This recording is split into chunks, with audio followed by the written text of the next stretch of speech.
That's the beauty of going live. So we'll do our best. Again, welcome in. This is GC Live Friday episode of the show. He is Collyn Taylor. I am Wes Mitchell. This show is brought to you, as always, by our good buddy Clint Hammond of the Mortgage Network, ClintHammond.com, 803-771-6933. Tell you a little bit more about Clint later on in the show and about one of our newest sponsors. But Collyn, man, we've got a lot to get to.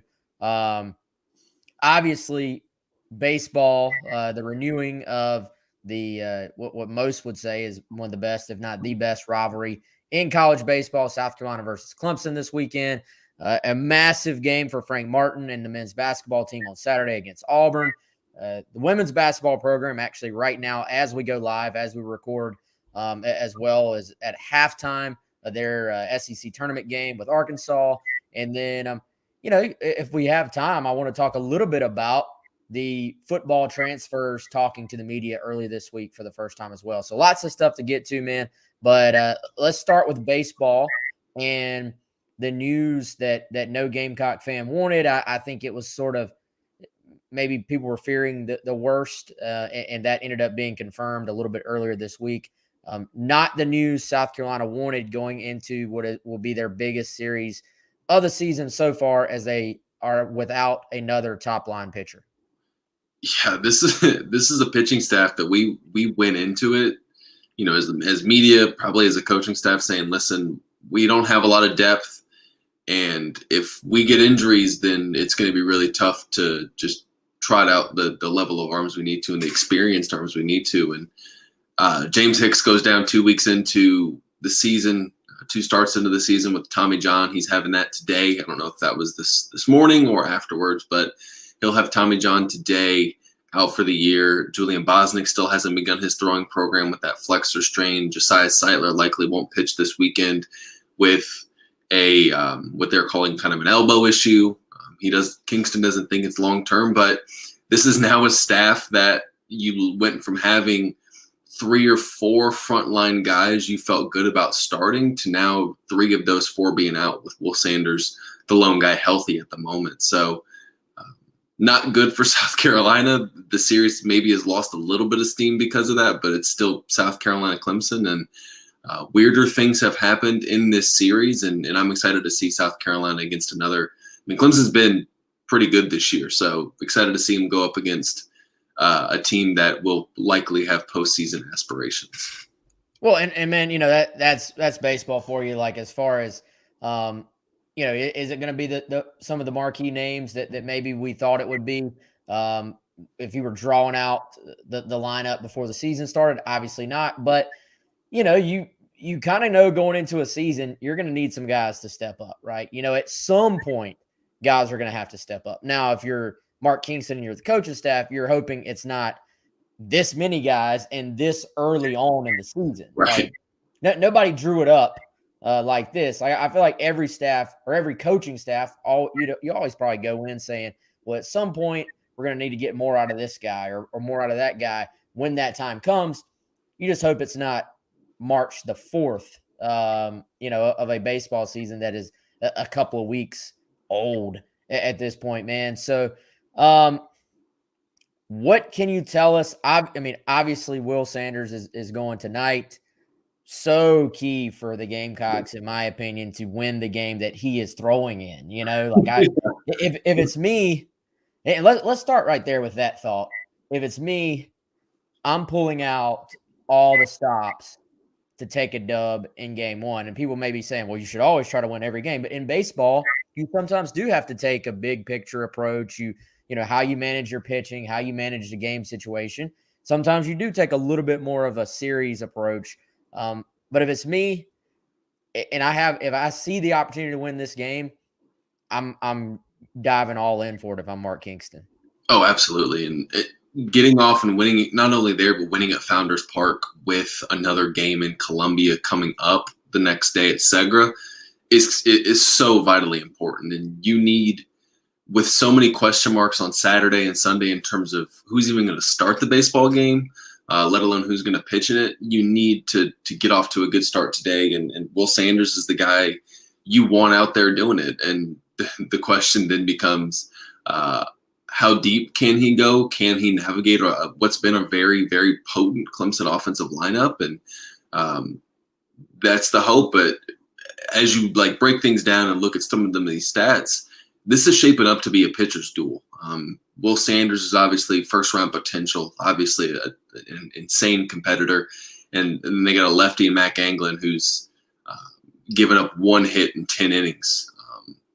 I think 1 hit, 5 walks, 14 strikeouts in 10 innings, no earned runs. So it's going to shape up to be if you can find a way to move a runner over late in the game and get him in, or come up with a timely hit, you got a chance to win. You need to take it, because it's going to be few and far between as you try to navigate the rest of the series with a really thin bullpen.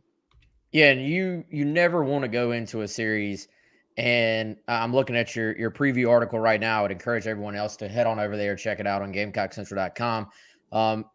Clemson has 3 starters listed.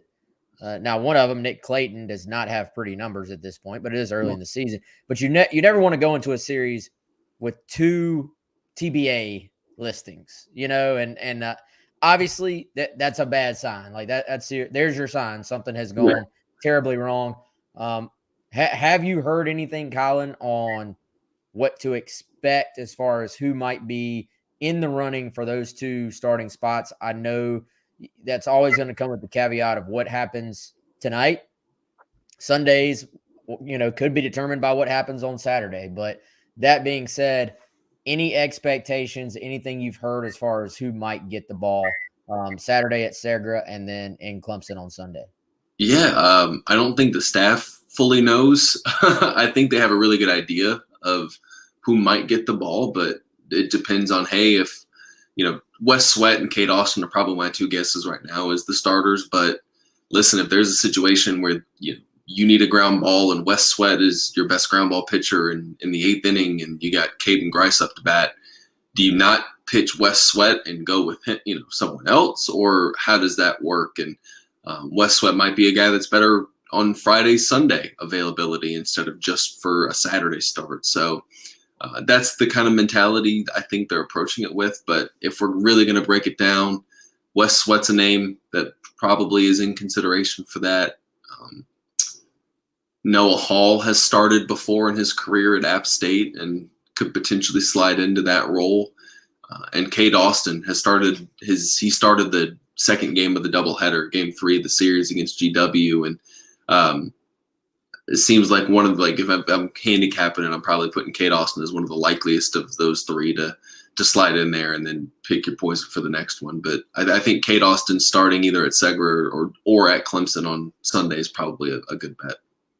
Yeah. And again, hey, here's the opportunity. Go see what you can do with it. Right. I mean, there's some pressure in that clearly, but sometimes this is when guys respond and maybe they find something. Maybe they take the opportunity and run with it. So certainly that's what makes sports fun and interesting. I think outside looking in, man, I would probably give Clemson the advantage in this series, but the beauty is we're going to get to go see how it plays out. And South Carolina does have 2 games in Columbia, one in their home park and one right down the road. It being announced earlier today, the second of those at Segra Park is officially sold out. Collyn, what do you think of playing the game at that facility? I personally, as someone who lives in Columbia, think that it's awesome. Cool opportunity for the guys. They got to play in Charlotte, earlier this week. Beautiful ballpark there. I think Segra is a beautiful ballpark. They did a great job as far as that goes. What do you think of just the opportunity for them to play here in a different facility and sort of going back and forth? Sometimes it's at Greenville, sometimes it's here. Yeah, I like it. I think it's the most unique rivalry when it comes to that. Normally you get these rivalries that are either all at home or on the midweek, and you just don't get the same level of competition, same level of feel that you would in a weekend series. And to have it, in minor league parks, each team gets a home game. I would like to see it maybe dip up into the Charleston area where it's been played before, but I know that's a lot of travel. But it's great for the state. It's awesome to have it in kind of unique locations, and then each team getting a home game. So the more you can do it, the better. I'll be putting some miles on the car this weekend to do it, but it's a lot of fun when you get to do this every year and get to experience a game at Clemson or a night game at Founders Park with that kind of energy around it. The Charleston matchup, when they had it down there, I'm trying to think of how long ago that was. It has been a while, right? Was it just one time they've done that? I can't remember. I wasn't on the beat at that point, but yeah, it's been a while. And the issue is like you can't force Clemson to play in Clemson on a Friday, drive all the way to Charleston, and then drive all the way back to Columbia to drive all the way back to Clemson. You'd have to start it Friday in Charleston, work yourself back up to Columbia, and then end in Clemson. So it's a lot of travel for that, and I think that's one of the big reasons why they don't do it. Yeah, but from what I remember, it was awesome. really cool, really well attended, great atmosphere. I'm with you. I'd love to see them find a way, even if it's not, even if they're not that often in the rotation, but just find a way to get it to SC Scout guy chiming in saying, we'd love to see it at Myrtle Beach one year, maybe Florence or Sumter. I think I like the way it is now, but if you could somehow rotate in at a little bit lesser rate some of the other spots, around the state, I'd be down with that. I think that would be cool. I think it gives it, like you said, it's a unique thing for this rivalry, and there's a lot of people who maybe don't want to make the trip to Clemson or to Columbia, but would be able to go to the games otherwise. And anytime you can showcase this rivalry, Clay chiming in on Facebook saying he was there, it was fantastic. Anytime you can showcase it, that's awesome. Collyn, give me a couple of keys for South Carolina this week, and then everybody else can go read the rest on GamecockCentral.com, because you do have a Keys to Victory for the Gamecocks article that is posted on the front page. Yeah, get out to a fast start. I mentioned the fact that winning Friday does a lot for you. You need to do that. You need to navigate Clemson's middle of the order. I mean, I think they've scored 40 of the 90 runs and driven in 47 of the 90 runs Clemson scored. So you need to navigate their 3, 4, 5, 6 hole hitters.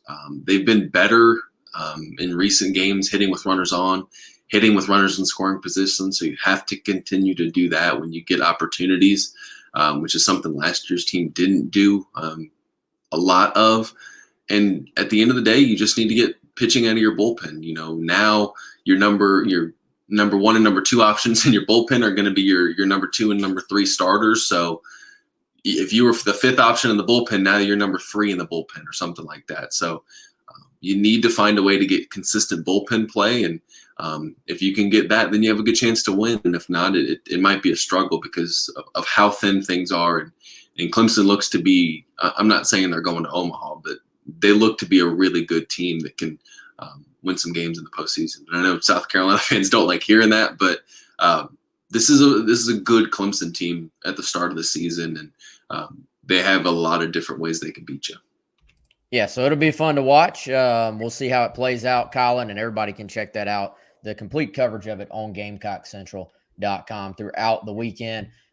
Let's shift gears a little bit to men's basketball. Collyn, I believe you're making the trip, right? You're going to be in Auburn. So this has become, I think as we've kind of profiled the last week or so, last 2 weeks of the season, we've always kind of circled this game and said what it would mean for Frank Martin and the team and their tournament hopes is really what we're talking about with this, if they could somehow find a way to win this game. And I believe we probably at the time were saying, can they split Alabama and Auburn? Mm-hmm. When we were talking about this a couple of weeks ago, obviously they're not able to win it all. The Alabama game. Now you go into the Auburn game, and we all, I think realistically, everybody knows it's going to be tough. But you have a scouting report up. What can you tell us about this Auburn team? Is there a glimmer of hope for a South Carolina dub on Saturday? Glimmer is a good way to put it, and that's no disrespect to South Carolina. If I don't think South Carolina's not a bad basketball team. They just need to beat upper echelon SEC teams. They haven't done that this year, but Auburn's really, really good. Top 20 in both offensive and defensive efficiency. Top 15. They were number 10 in the net yesterday. I haven't looked today. I mean, they're really good, and they have a lottery pick, a top 5 pick, maybe the first overall pick in Jabari Smith, maybe SEC Player of the Year in Walker Kessler, and 2 really good guards that make things happen. And if you're South Carolina, you hang on the fact that, listen, we were coming off COVID and got down a little too much too early in that first game at home. We were competitive in the second half, and we put on these runs, and it was just that really bad first half that it held us down. Now we're at full strength, no COVID issues. We can run with these guys, and a lot of it's going to depend on how they contain Wendell Green Jr. and KD Johnson, who, when Auburn is struggling, when they have struggled, it's been at times because the guards have largely played inefficient. So if you're Jermaine Couisnard, if you're James Reese, if you're Eric Stevenson, can you contain those guys and really inhibit them from running good offense and getting the ball to a guy like Jabari Smith and Walker Kessler? And if they can, then they have a chance to hang around. If not, then it might not happen for South Carolina. And Auburn's got a lot to play for. A win Saturday gives them the SEC regular season title outright, and would, obviously cement them as probably a number 1 seed in the NCAA tournament. And it's senior day, and they haven't lost at home this year. So if South Carolina is going to win this one, they're really going to earn it. Let's play the what if game, Collyn. Ooh, my favorite game. Yes. What if the Gamecocks pull this off? Obviously, you've done a lot of the legwork already as far as looking at their resume. The net has been a big topic of conversation among South Carolina fans.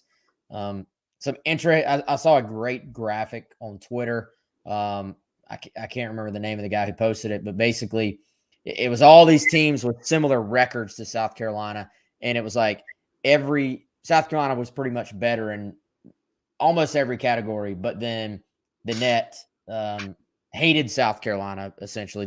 Whatever the algorithm is there, hates South Carolina's style, I feel like, and hates the way that they play, essentially, from a mathematical standpoint. But what would this win do, in your opinion, for South Carolina's bubble hopes? I know that's hard to say because it depends on what other teams do as well. But when ESPN starts talking about the bubble on Sunday, if South Carolina has won on Saturday, is South Carolina in that conversation, you think, or no? Personally, I think so. Now, I wish I could explain the net to you. I really do, and I feel like I have a really good grasp of it. I was hoping you could, actually. Yeah, no, I can tell you why they're ranked so. It's net efficiency margin. So the games they win, they do it close. The games they lose, they don't lose close. South Carolina does not lose close games. If it's close late, they're going to win a game. Just the way that's been all season. So that's why it's so low. But when you talk about what this does for the bubble, anytime you beat a top 5 team in the AP poll, a top 10 team in the net on the road, people's ears perk up. It would give South Carolina 17 win, or no, it'd be 18 wins in terms of the NCAA tournament resume. 19 total wins on the year with the Allen win. So that would help. They would then, if things stay status quo in the net in terms of quad 1 teams, quad 2 teams, they'd be 3-7 and 5-2 in the first 2 quadrants. So a combined, I guess that would be 10-9 or 8-9 in the first 2 quadrants. So I don't know. It's been a long week, so I don't know if I'm doing my math right. But in short, it would help. I don't think it would surge them up 40 spots in the net, but I think it would certainly help their at-large case, and their strength of schedule and strength of record would both jump up tremendously if they're able to go in there and do what no team this year has been able to do against Auburn. Yeah, that game at 1 o'clock, SEC Network, of course, again on Saturday, March 5th. I just looked on ESPN, man. Tickets are listed on there as going as low as $133. So I always think that little thing that pops up on the schedule there that's sort of implemented on ESPN as kind of an indicator. What's the excitement level like from fans trying to go to this game? I can't imagine there's been many times in Auburn's history where tickets were going on the secondary market for that much, and that's the low. So that tells you what type of atmosphere you're probably going to see at that arena tomorrow afternoon, Collyn. It's going to be bonkers. And like I said, they got things to play for. This is an Auburn team they've won at home, but it's not like they've played a lot of close games at home. They've blown people out at home. It's a great home court environment, great atmosphere for SEC basketball. And it's to couple that with the final game in Auburn Arena for the year, and you're playing for an outright SEC title. South Carolina's going to have to go in there and earn everything they get at Auburn. And I like the team that they have. If they can stick to what they've been good at and be good at the things that have gotten them to this point, they have a chance to keep it close. And if you keep it close, you never know what happens. But this is a really, really, really good Auburn team. And it's going to be tough sledding for South Carolina. Yeah, ESPN's Basketball Power Index also giving Auburn a 95.7% chance to win this game. Ken Palm favors South Carolina a little bit more. They have an 8% chance.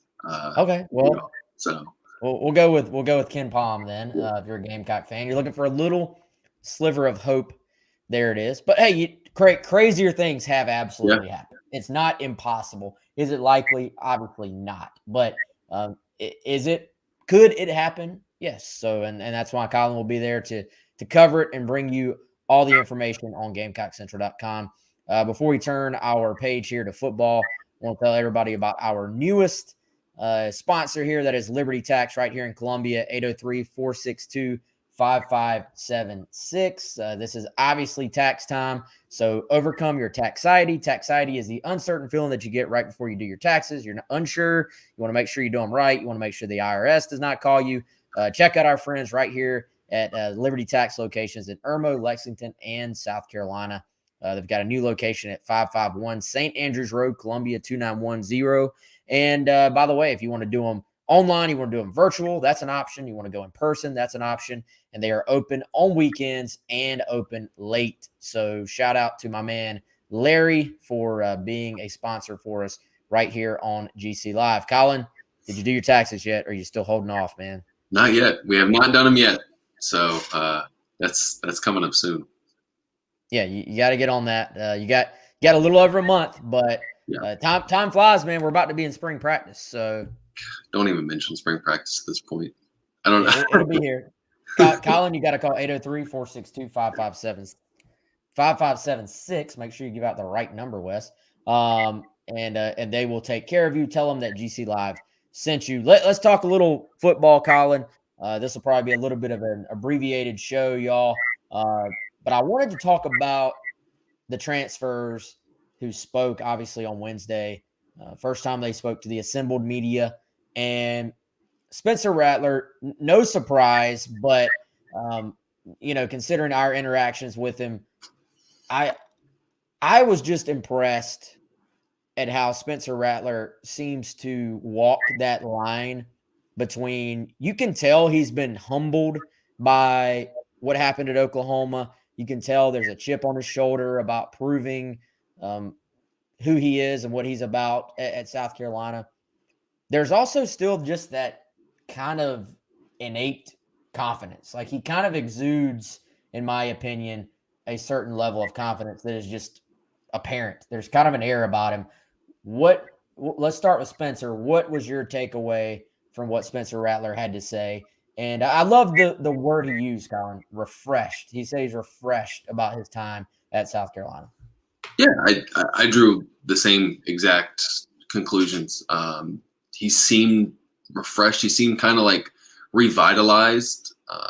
You could tell how hard last year was for him and how much he might have maybe necessarily didn't agree with all that went down. He made a couple comments that, he didn't think he was playing poorly. He didn't think he was really doing anything to warrant getting benched. And did anyway. And I think he found a landing spot where the team needs him. The team needs more quarterbacks and more really good quarterbacks in that room. And he's really excited about what they can do in the system. And he's very – it's a quiet confidence I noticed about him, where he knows he's got talent, and now it's just a matter of earning his teammates' respect, developing that bond with his offensive line, his receivers, and really turning into one of the leaders on the team. And I think that he's going to keep his head down, and he might have gotten caught up in some of the hype around Oklahoma and him and the NLI stuff early, and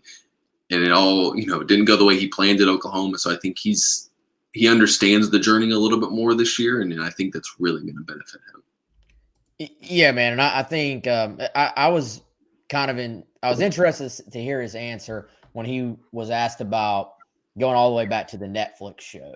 Yeah. And man, I think a lot of people, because if you're just watching from the outside looking in, you just see the headlines about the guy, right? Like you see he got benched.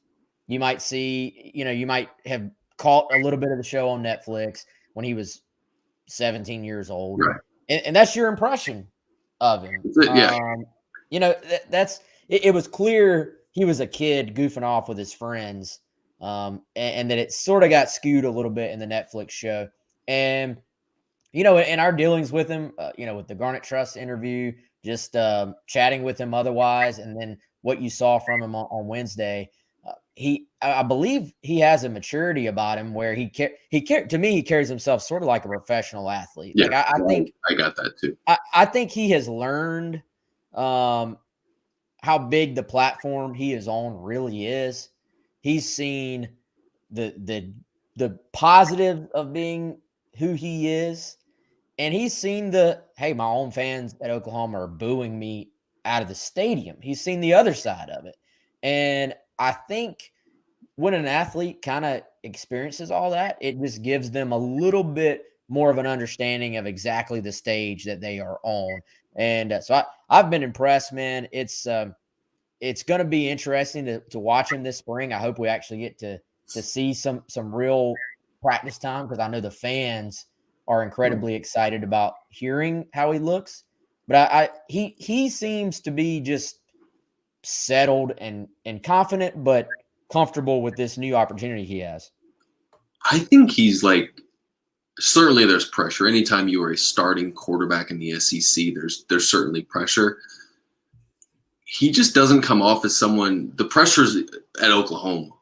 There was a pressure to win college football playoffs, and not that there's not here, but I think he got caught up in that he needed to go out there and be all world and the Heisman favorite. And I just think here he's like, listen, I'm just here to ball. I'm here to have fun with my friends. I'm here to play really well. I'm here to win some games. But all the other stuff about, all that's going to fall where it may. We just have to work now. And I think that's kind of the approach he's taken. I don't think he's necessarily feeling a lot of outside external pressure that, maybe he might have felt at Oklahoma. And I think that's good for South Carolina. And I think that's something that's going to be interesting to watch as you get into spring, and then obviously the off season before the season begins in August, September. I think some of the fan base, Collyn, didn't even really want to believe that Spencer is high on Marcus Satterfield. Yeah, and, weird.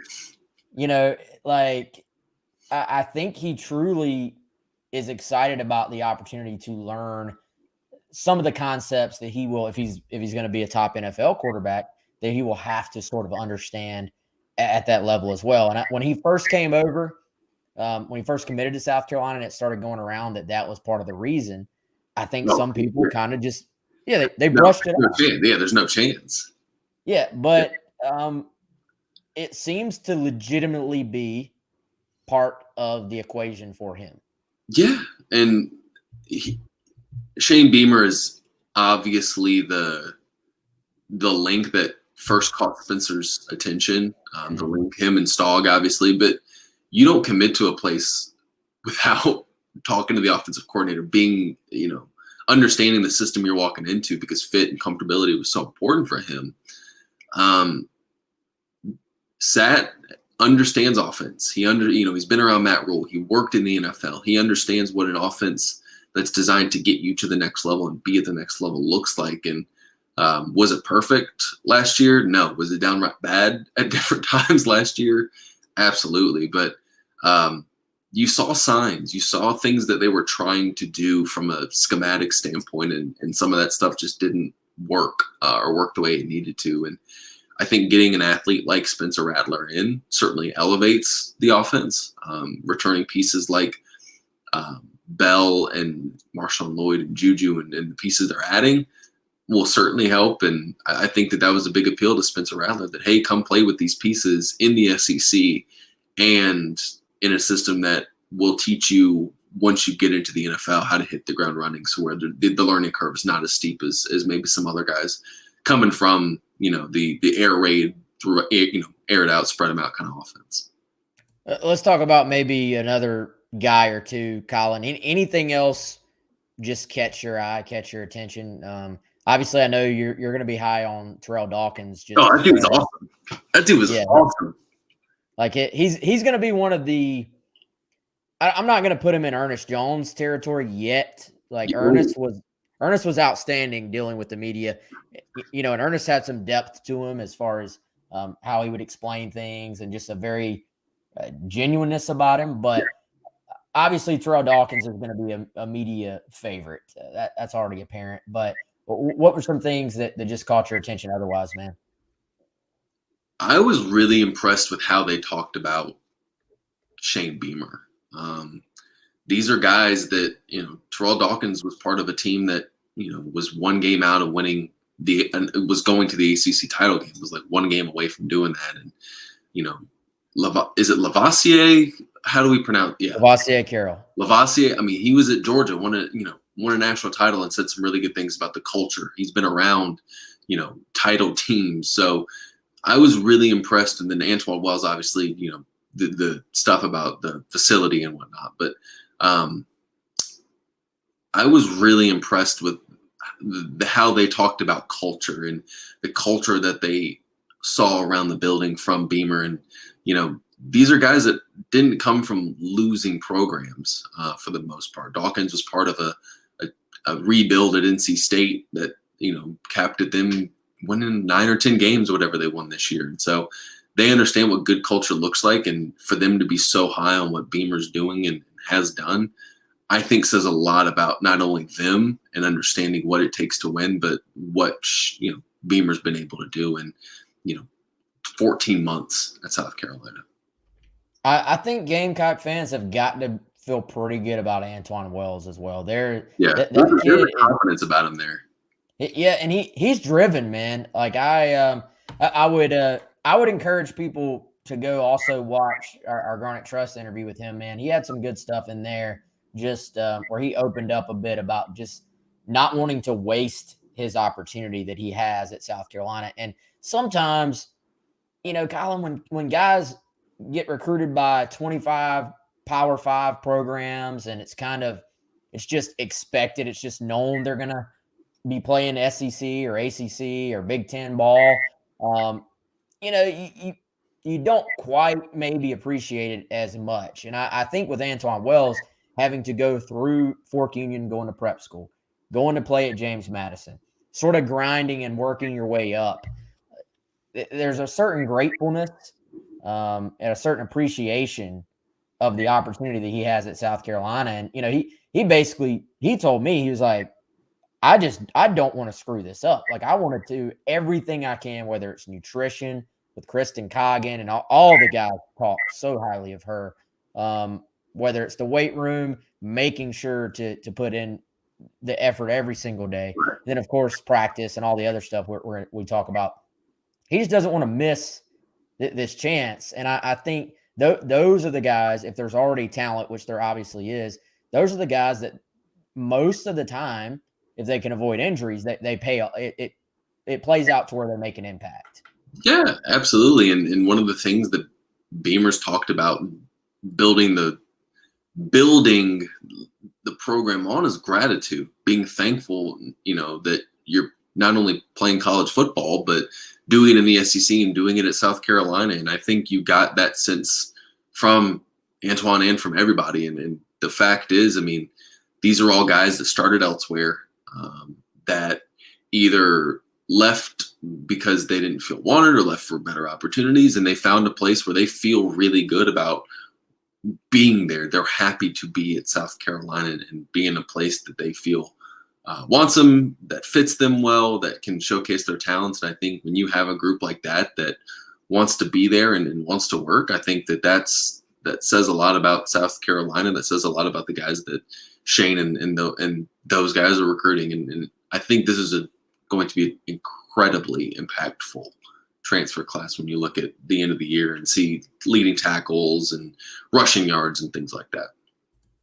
Yeah, man, all these guys are going to have an opportunity to make an impact. And obviously Rattler will take the headlines, but yeah, you know, a guy we didn't hear from, Christian Beal-Smith, I think he's going to be in a position to push for a starting position. Antoine Wells, Dawkins, I believe at the least, Dawkins will be like the third kind of the end. Devontae Reed, I think safe bet. He's a starter at safety. And that's a guy we didn't even talk about, but another very impressive kid who also has, I like that word, has gratitude about where he is at. Collyn, before we get out of here, man, we can't not talk about G.G. Jackson, wins a state championship in Aiken. Kendall Smith did a fantastic job heading down there for Gamecock Central at late notice at that. And GG didn't give exact specifics on how he's going to announce this, on exactly when it's going to play out. But when she asked him, when do you want to make a decision? He said, he's going to sit down and cut this thing down. And it sounded like try to knock this thing out in 2 to 3 weeks. I got to think that's a good sign for the Gamecocks. It feels like it is trending for them. Then the big question would be also for what class? Right. You got to hold off the pro route. While we've been talking, he released his top 6. Spoiler alert, South Carolina is in his top 6. So you made the first cut. Now it's about making the final cut. You're going to have to hold off the pro route, and you're going to have to hold off Duke. I think those are your 2 biggest competition routes at the moment. But, I mean, just looking at the optics of it, a guy that came off his official visit, and was like, I'm committing after my senior season, or not my senior season, but my season, and I'm going to decide if it is my senior season at the same time. And it could be. It could have been. Yeah, there's your 4-year slip there, maybe. So he, that's the optics of like, hey, well, maybe this does fit with South Carolina's favor. And I think the momentum towards South Carolina is strong right now. They have to hold off the other pro routes and the other options. But if he wants to go ahead and get a start, his clock rolling and get to a college program and get in the strength and conditioning program and start there, reclassification seems like a really easy way to do it, to where you don't have to uproot and go either stay at Ridgeview or uproot and go play a prep school for a year, to then uproot again to go play college ball for a year. And I think there's a lot of momentum towards South Carolina, and there could be some momentum heading toward reclassifying, but still way too early on the reclassification train to decide that. Yeah, and that's a great point you made, man, about the situations there. If his head coach was still going to be at Ridgeview, it's a different story. Maybe it's completely different. But you're talking about, if you want to be a 2023, either you have a completely different coach coming in and you have to get used to what they're doing, et cetera, et cetera. You've already accomplished about everything you can at the high school level. Or you're gonna, if you follow him to Oak Hill, which was rumored at one point. But here's the thing, man, you're completely going way away. You're kind of a hometown guy, they say. Right. You're moving all the way up there. Columbia, like to move to Virginia. Yeah. Yeah. I don't know if that makes it as much sense. So we'll see, man. They may just look at it and say, we're going to have NIL opportunities in Columbia. That's a given. Frank Martin knows how to develop players. they may look at it and just say that's the best route. But obviously, only GG, his father Greg, and his family will. It's their decision, so we'll all sit back and watch it play out. But it's going to be fun to see what happens. Tell you, it reminds me of Lattimore a little bit. It really feels like that.